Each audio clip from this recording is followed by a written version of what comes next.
Hi, it's craftytinas, and today, instead of using a sticker to make a magnet, we're going to explore other ways of getting your image to use.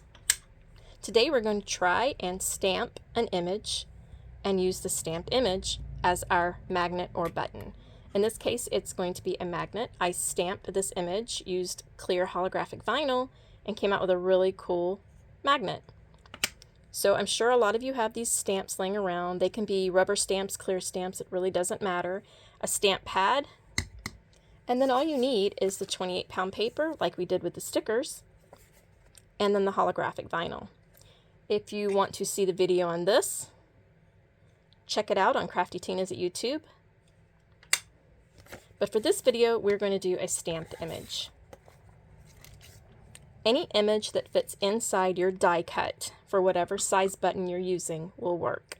This is a rose, and I'm going to stamp it onto the 28-pound paper.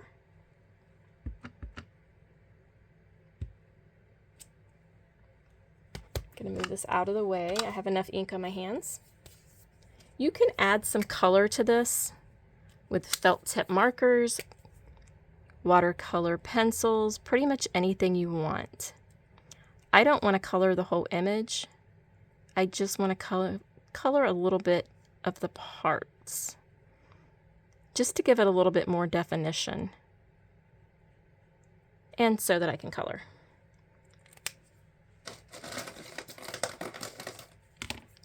You're pretty much not limited to what you can do when you're doing a stamp. You can also stamp it in black and put any color you want. Then take holographic vinyl. If you've seen my other videos, you know how much I love this stuff. It's just clear vinyl with shimmery little holographic images inside. And press it down. Now I am using the clear vinyl in place of the Mylar. The Mylar was causing my button press to fail on almost every button, at least every other button. So I don't use the Mylar. I use the clear vinyl. Once you put the clear vinyl over your image, center your image inside the center of the circle. This paper, by the way, is 3 inches by 3 inches, and the same thing with my vinyl. It gives me plenty of room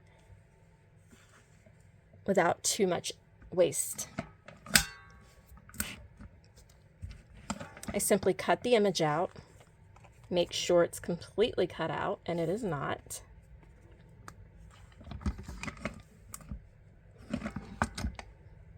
Once it is completely cut out, then I can remove it.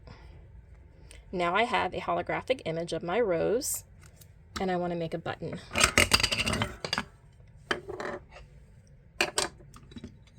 I add the top piece to my machine and set it to A. I add the bottom piece to the machine and also set it to A. So there's an arrow here and an arrow here. Make sure your A's are lined up to the arrows.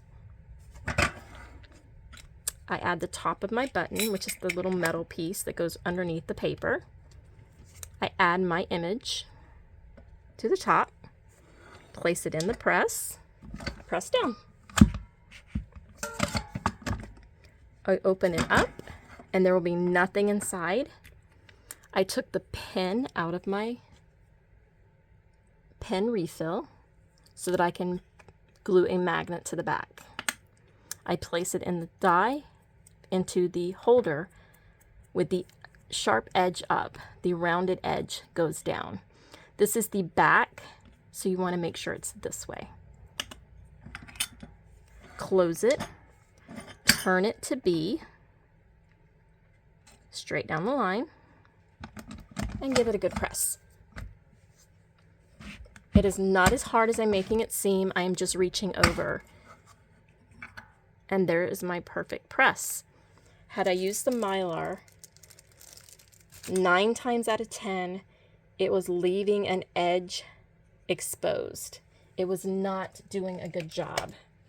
This is a good example. This is a button fail. I can't use this. It didn't complete the step. When I used Mylar, that was happening all the time. Using clear vinyl or holographic vinyl, it doesn't seem to happen at all. So now I have a pretty button made using stamps.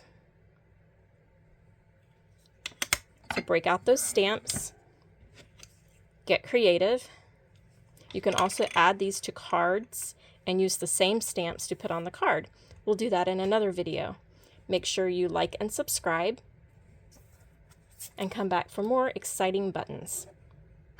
And as always, happy crafting!